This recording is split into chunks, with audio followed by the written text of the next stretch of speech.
नमस्कार, news on India देख रहे हैं आप। आपके साथ मैं धर्मराज सिंह।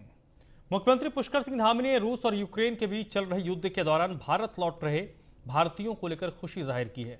उन्होंने फेसबुक पेज पर भारत लौट रहे भारतीयों का वीडियो भी शेयर किया है, जिसमें भारत सरकार में बतौर केंद्रीय मंत्री पीयूष गोयल यूक्रेन से छात्र छात्राओं को लेकर भारत लौट रहे विशेष विमान के अंदर संबोधित कर रहे हैं और मानसिक तनाव को दूर करने की कोशिश करते नजर आ रहे हैं। युद्ध के चौथे दिन भी रूस द्वारा यूक्रेन पर जबरदस्त हमला जारी है। इसके कारण वहां फंसे छात्रों को भारत सरकार द्वारा जिम्मेदारी के साथ एयरलिफ्ट किया जा रहा है।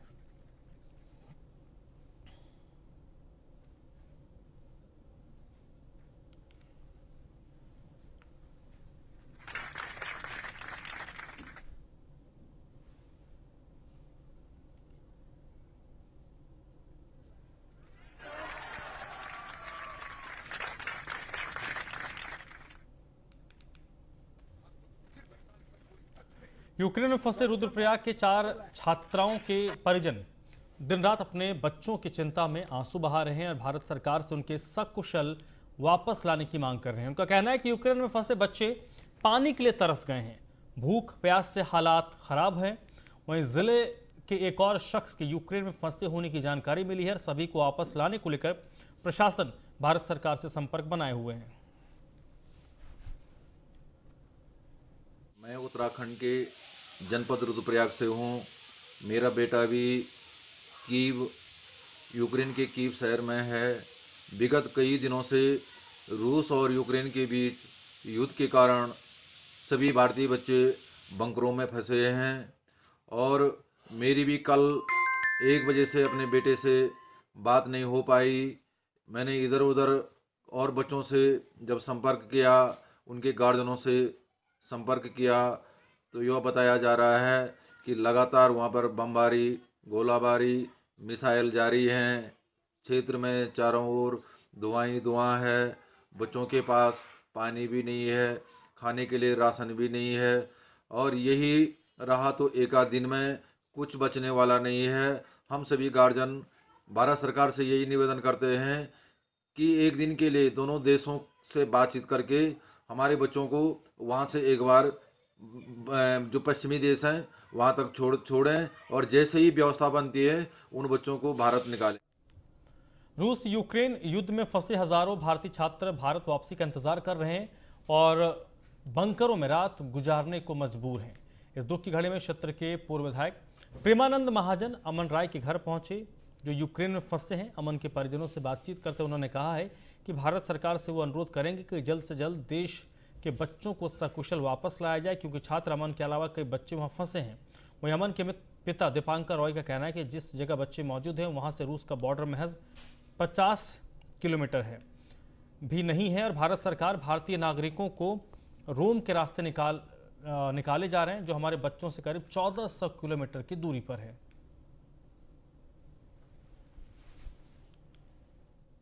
लड़का तो 2019 में गया था MBBS के लिए। वो Kharkiv national international medical university, वहाँ से वो तीसरा ईयर है और युद्ध छिड़ गया वहाँ पे। और वो जिस खार्किव सिटी में है वहाँ भयमारी स्थिति है, बहुत भयंकर स्थिति है। वो रात को तो बंकर में बिताते हैं, दिन में थोड़ा बहुत जो खाना वाना इधर उधर से लेके आके खा के फिर बंकर में जाते हैं। लड़का तो 2019। देखिए, दीपंकर राय जी का जो बेटा है वो हमारे क्षेत्र का बेटा है, हमारा भी बेटा है। बाकी ये हमारे, आपको बता दूं कि मेरे क्लास फ्रेंड भी हैं, हम लोग एक साथ पढ़ते थे और बेटा वहाँ गया है तो सबको लिए वो आदरणीय है, प्यारा है। आज उसके परेशानी से हम लोग सब लोग दुखी भी हैं और पूरा इलाका कहीं ना कहीं चिंतित है। और युद्ध में जो अचानक जो युद्ध शुरू है उससे एक भयावह स्थिति पैदा हुआ है और सब बच्चे घर आना चाहता है। तो इस समय भारत सरकार को अभी कल कुछ 200-250 बच्चे शायद कल आए हैं, तो ये काम उन्होंने अच्छा किया। मगर अभी बीच में ऐसे वो समाचार आ रहा था सोशल मीडिया में कि टिकट का कीमत जो अचानक दुगनी तिगुनी कर दी। भारत सरकार को देखना चाहिए और इसमें जितना वो सक्रिय हुए हैं इससे ज्यादा सक्रिय होने की जरूरत है। रूस की तरफ से यूक्रेन पर किए गए हमले से शामली जनपद में परेशानी बढ़ गई है। शामली के कई बच्चे एमबीबीएस की पढ़ाई के लिए अपने परिवार से दूर रोमानिया में फंस गए हैं, जिससे कि छात्राओं की वापसी में काफ़ी परेशानी हो रही है। यूक्रेन में फंसे शहर के मंडी जवाहरगंज निवासी आदि जैन के चाचा ने प्रधानमंत्री से मदद की गुहार लगाई है। उनका कहना है कि उनके भतीजे को वहां से सुरक्षित लाने की कोशिश हो। साथियों, पिछले 10 घंटे में रोमानिया के और यूक्रेन के बॉर्डर पर लगभग 1500 बच्चे कल शाम तक पहुंच गए थे, जिनमें से पिछले 12 घंटे में केवल 40 से 50 बच्चों को रोमानियाई सरकार ने अंदर एंट्री ली है। अब आप समझ सकते हैं, अगर 12 घंटे में 10 घंटे में 50 बच्चे अंदर आएंगे तो 1500 बच्चे कितने दिन में भारत सरकार या रोमानिया सरकार उनको भेजने की व्यवस्था करेगी। न वहाँ पानी है, न वहाँ खाना है, न फ़ोन चार्जिंग है और न ही गर्म कपड़े हैं। बच्चे 6 दिन में भी उस बॉर्डर को क्रॉस नहीं कर पाएंगे। किस प्रकार से व्यवस्था बनेगी मैं समझ नहीं पा रहा हूँ। सारी रात हो गई मुझे इस काम में लगे हुए। भारत सरकार की तरफ से जो नंबर दिए जा रहे हैं वहाँ से कोई आश्वासन या कोई ठोस जानकारी हमें उपलब्ध नहीं आ रही है। वो हमारे दिए हुए नंबर को ही हमें वापस दे रही है। यूक्रेन से लौटे उत्तराखंड के 3 छात्रों का उत्तराखंड के स्थानिक आयुक्त अजय मिश्रा ने दिल्ली में स्वागत किया। आशुतोष पाल, अदनान और खुशी सिंह का स्वागत हुआ। मौके पर छात्रों के अभिभावक और राज्य के सहायक प्रोटोकॉल अधिकारी मनोज जोशी और दीपक चमोली मौजूद थे। उत्तराखंड सरकार यूक्रेन में निवासरत उत्तराखंड के सभी छात्रों की सुरक्षित वापसी के लिए भारत सरकार से संपर्क में है।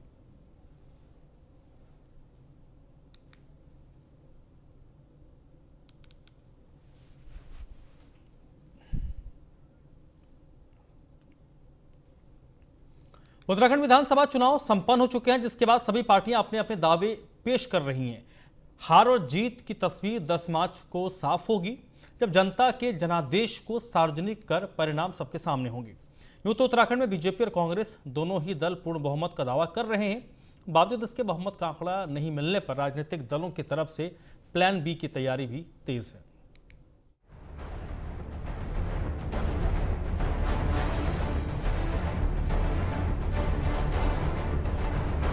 उत्तराखंड विधानसभा चुनाव संपन्न हो चुके हैं, जिसके बाद सभी पार्टियां अपने अपने दावे पेश करने में जुटी हैं। लेकिन हार और जीत की तस्वीर तो 10 मार्च को ही साफ होगी, जब जनता के जनादेश को सार्वजनिक कर परिणाम सबके सामने होंगे। यूं तो उत्तराखंड में भाजपा और कांग्रेस दोनों ही दल पूर्ण बहुमत का दावा कर रहे हैं, लेकिन इसके बावजूद बहुमत का आंकड़ा नहीं मिलने पर राजनीतिक दलों की तरफ से प्लान बी की तैयारी भी तेज है। उत्तराखंड में चुनाव परिणामों पर न सभी की नजर है और 70 विधानसभा सीटों पर 36 के जादुई आंकड़े को पाने के लिए भाजपा और कांग्रेस की तरफ से मतदान से पहले खूब प्रयास भी किए गए। अब राज्य में जनता अपना जनादेश दे चुकी है, जिसके बाद अब इंतजार 10 मार्च का है, जब मतगणना के बाद ये तय हो जाएगा कि आखिरकार प्रदेश की सत्ता में कौन सा दल काबिज होने जा रहा है। वैसे तो राजनीतिक दलों ने खुद के सत्ता में पूर्ण बहुमत के साथ बैठने का दावा करना शुरू कर दिया है, लेकिन उत्तराखंड का इतिहास बताता है कि अगर 2017 को छोड़ दिया जाए तो राजनीतिक दलों को निर्दलीय क्षेत्रीय दल या यूं कहें कि बसपा की भी जरूरत पड़ती रहती है। इन्हीं आशंकाओं को देखते हुए दोनों ही दलों ने ऐसे प्रत्याशियों पर नजर बनाई हुई है जिनके जीतने की संभावना जताई जा रही है।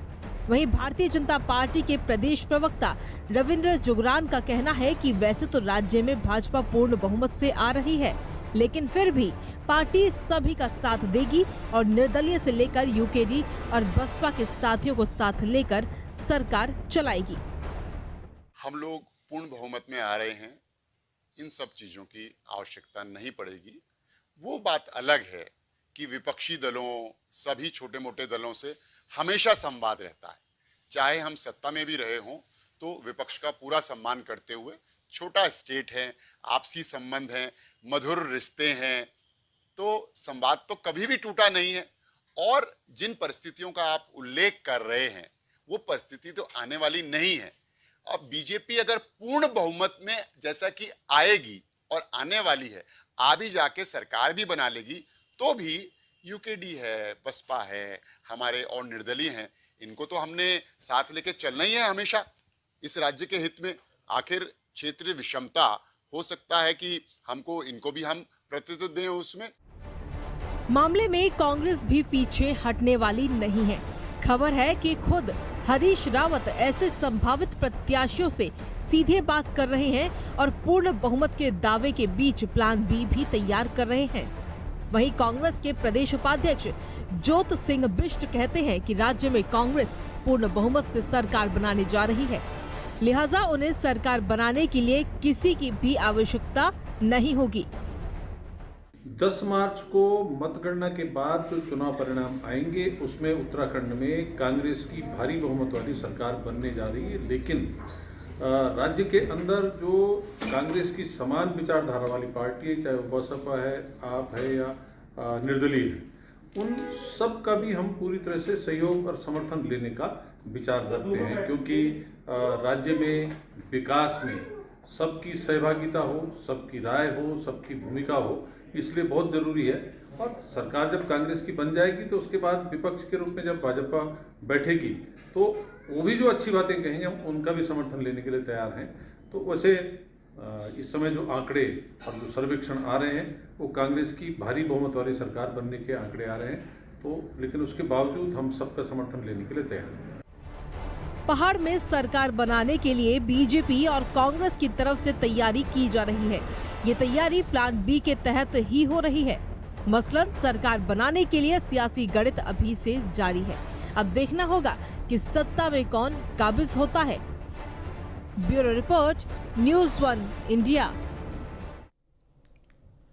पूर्व मुख्यमंत्री रमेश पोखरियाल निशंक दिल्ली तलब किए गए हैं।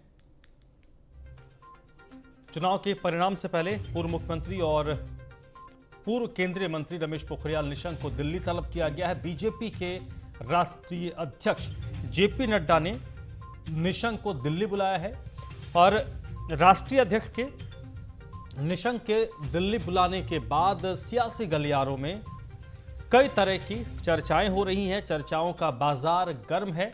आखिरकार उत्तर प्रदेश चुनाव के बीच में और उत्तराखंड में जब विधानसभा के चुनाव संपन्न हो चुके हैं, उसके पहले पूर्व मुख्यमंत्री को दिल्ली तलब करने का मकसद क्या है?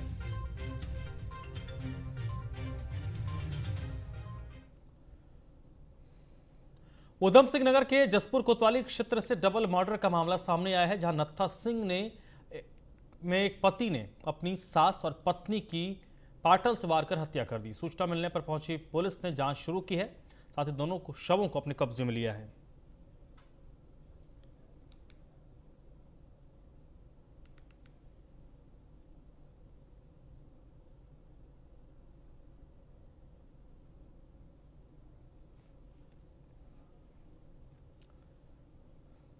पिथौरागढ़ में पत्रकार किशोर कुमार की गिरफ्तारी का विरोध अब पिथौरागढ़ से निकलकर जून तक पहुंच गया है। एसएसपी लोकेश्वर सिंह के खिलाफ राजधानी में एसएफआई के कार्यकर्ताओं ने प्रदर्शन करते हुए पत्रकार किशोर कुमार की रिहाई की मांग की है। कार्यकर्ताओं का कहना है कि कप्तान लोकतंत्र की हत्या कर रहे हैं और अनावश्यक तौर पर एक पत्रकार को गिरफ्तार किया गया है।